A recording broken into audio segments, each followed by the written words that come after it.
kita akan setting database migration terlebih dahulu. Kita akan setting database menggunakan SQLite-nya agar kita bisa menggunakan model dan membuat migration-nya. Oke. Oke, salah. Sorry. Tadi sih. Oke. Nah, pertama-tama kita harus cek terlebih dahulu file env ini ya, apakah dia sudah sesuai dengan konfigurasinya. Nah, yang perlu kita perhatikan adalah di bagian ini aja. Nah, ketika kita menggunakan database SQLite, pastikan konfigurasinya seperti ini ya. Tidak ada DB host, tidak ada DB port, tidak ada database username, dan tidak ada DB password. Kecuali teman-teman menggunakan remote database SQLite. Itu nanti beda konfigurasi atau settingan lagi ya. Untuk di bagian lokal, karena kita menggunakan lokal ya saat ini, konfigurasinya seperti ini sudah cukup. Nah, untuk mengetesnya apakah ini sudah connect atau belum, teman-teman bisa coba migrasikan database-nya ya di sini ya, misalnya, atau di sini aja deh biar gampang. Kita buka terminal di VS Code dulu. Nah, kita coba menggunakan PHP Artisan Migrate terlebih dahulu ya.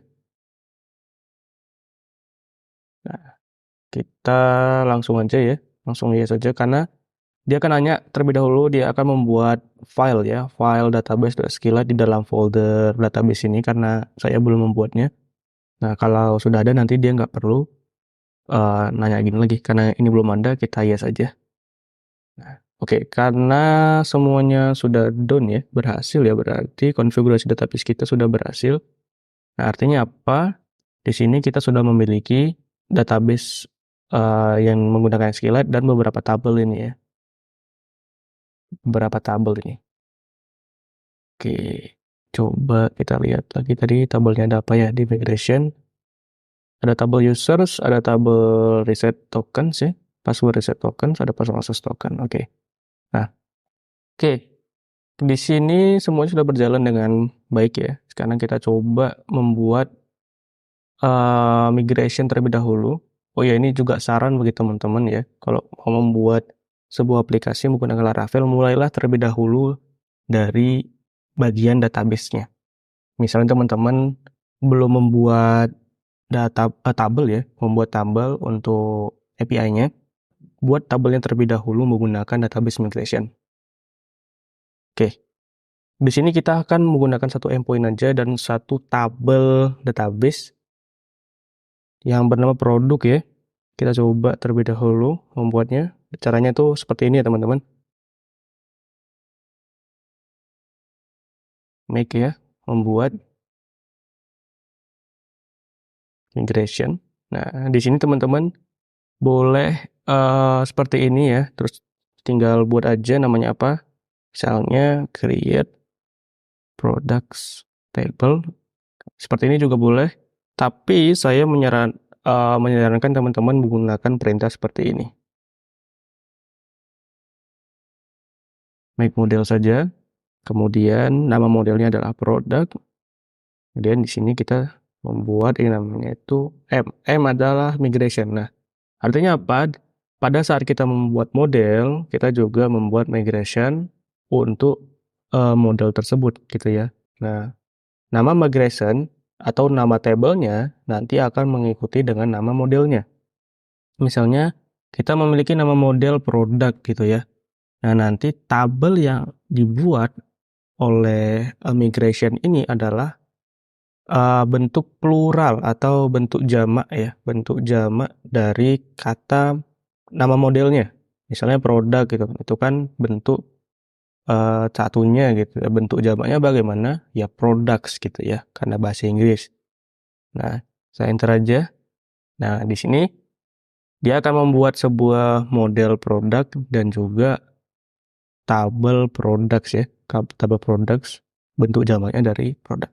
Oke, kita bisa lihat di sini ya. Di bagian ini sudah ada tabel products. Nah, dan juga seharusnya sudah ada model produk. Nah, di sini sudah ada. Nah, Kenapa saya menyarankan menggunakan artisan make model ini? Karena satu, lebih praktis ya, teman-teman nggak perlu membuat migration-nya terlebih dahulu, kemudian buat modelnya. Ketika semuanya belum ada, kita bisa langsung menggunakan perintah make model ini aja, supaya nanti teman-teman nggak kerepotan. Kecuali memang teman-teman sudah mempunyai skema database tapi belum ada modelnya, boleh deh satu gitu ya, satu-satu buat migrasi yang terlebih dahulu, kemudian buat produknya. Oke, kalau sudah, sekarang kita harus mendefinisikan skema tabelnya ya. Nah, di sini kita simple aja ya, kita cuma butuh nama. Nama itu varchar ya, kita mau varchar. Nah, varchar itu di sini direpresentasikan sebagai string ya, di mana panjangnya itu maksimal ada 225 karakter. Nah, di sini kita cukup buat string di sini, kemudian nama kolomnya apa? Nah, kolomnya itu misalnya name, atau nama produk ya. Nah, kemudian kita butuh satu lagi kolom yang bertipe data teks ya.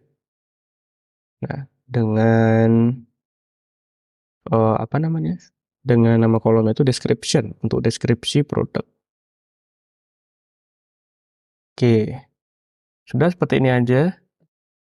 Nah, ketika ini kita jalankan, maka Laravel akan membuat sebuah table baru, kalau belum ada ya, kalau belum ada, yang bernama products, kemudian yang memiliki ID. Nah, ID di sini itu artinya auto increment ya, integer, auto increment, dan juga ini adalah primary key.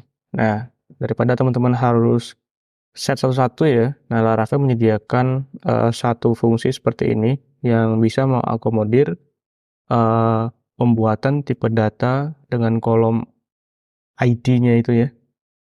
Kolom ID dengan tipe data integer yang juga auto increment dan juga primary key. Mudah banget. Oke, next kita coba migration ini ya, migration table ini dengan cara PHP Artisan migrate. Nah, PHP Artisan migrate ini akan memigrasikan atau membuat table atau melakukan perubahan ke database kita ketika itu belum dieksekusi gitu ya. Nah, di sini kan tadi kita udah melakukan migrate, cuman kan table produk ini tadi belum kita buat ya. Nah, kita bisa menggunakan perintah ini. Nah, ketika ini sudah kita eksekusi dan tabel produk ada, dan ketika kita menggunakan PHP Artisan migrate lagi, seharusnya tidak ada perubahan ya, nggak ada dia menampakkan tabel produk tidak ada ya, karena ini sudah dimigrasikan. Nah, lalu bagaimana kita melihat sebuah tabel itu sudah dimigrate atau belum? Kita bisa melihat melihat mana saja yang sudah di-migrate atau belum dengan cara PHP Artisan migrate -2 status ya. Nah, di sini teman-teman bisa melihat file migration mana aja yang udah dijalankan gitu ya, dan juga sudah database-nya itu sudah diimplementasikan atau perubahannya itu sudah dijalankan gitu ya. Sini udah, dan tadi yang baru ya punya kita ya, create product table itu sudah ada di sini. Artinya apa? Ini sudah dijalankan gitu dan tabelnya sudah ada di database kita. Oke. Oke. Kemudian kita akan coba buka file produk ya, modelnya tadi ya di sini ya. Nah, selanjutnya kita perlu apa? Nah, ketika kita menggunakan model, yang paling perlu kita perhatikan adalah bagian ini ya, bagian fillable. Nah, ini apa? Nah, ini adalah semacam proteksi yang diberikan oleh Laravel. Ketika kolomnya itu, kolom-kolom database-nya itu tidak dimasukkan ke dalam sini, Artinya kolom tersebut tidak bisa diisi. Nah, ini memberikan kita proteksi lebih ya. Nah, jadi kita Laravel itu ingin memastikan bahwasanya data yang kita ubah adalah data yang kita ketahui. Oke, di sini kita cukup menambahkan name dan description aja. Kenapa ID nggak perlu? Karena ID secara default hanya dikelola oleh si Laravel saja. Kita nggak perlu repot-repot mengelola si ID tadi ya, nggak perlu. Karena semua itu sudah dikelola, karena juga sifatnya auto increment ya. Jadi nggak mungkin berubah-ubah gitu ya. Sekali datanya masuk ke insert, ya udah datanya itu aja gitu kan, nggak berubah-berubah gitu. Oke. Nah, sekarang ini sudah ya. Kita coba membuat sebuah controller gitu ya, sebuah controller untuk apa namanya? Untuk menampilkan datanya itu di dalam kok di dalam sih? Maksud saya datanya itu di Postman gitu ya. Jadi datanya itu biar bisa muncul gitu. Oke, kita buat dulu controllernya dengan cara PHP Artisan make controller di sini. Nah, kemudian kita arahkan ke mana ya? TTP controller. Nah, di sini. Nah, ketika teman-teman menggunakan PHP make controller ini, otomatis filenya itu awalnya langsung berada di dalam controller ini. Jadi teman-teman nggak harus mengetikkan nama folder ya, misalnya app dan apa tuh, http dan seterusnya, nggak perlu ya. Teman-teman cukup menuliskan nama filenya aja dan otomatis dia akan masuk ke dalam folder controller ini. Nah, tapi bagaimana kalau misalnya kita mau file controller tersebut ada di folder lainnya, misalnya nama foldernya itu API misalnya gitu ya, dan lain sebagainya. Nah, caranya itu mudah, kita cukup menggunakan atau memberikan nama ya, nama folder yang akan dibuat, misalnya API gitu ya. Kemudian nama controllernya apa, product controller misalnya. Nah, dia akan secara otomatis membuat folder API dan memasukkan file product controller di dalamnya. Nah, cuman kita nggak perlu ya folder API karena kita cuman membuat satu aja. Nah, makanya kita cukup menuliskan nama filenya aja tanpa extension PHP. Cukup seperti ini aja. Kita enter.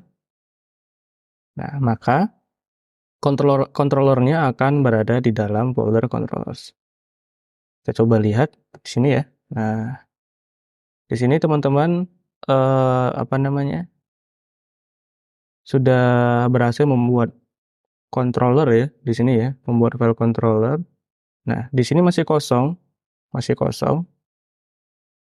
Karena apa? Kita belum membuat metode-metode yang kita perlukan untuk memproses data dari si usernya gitu ya. Nah, tugas kita selanjutnya adalah membuat metode-metode yang akan digunakan atau kita hubungkan ke routingnya sehingga request dari user itu bisa kita kelola. Oke, pertama kita akan kita membutuhkan metode untuk menampilkan semua data gitu ya. Caranya itu tinggal function index gini ya, seperti ini. Kemudian cara mengambil datanya menggunakan Laravel. Kalau misalnya kita menggunakan model ya, kita gampang banget. Kita cukup menggunakan modelnya tadi aja dengan cara mengimportnya ya.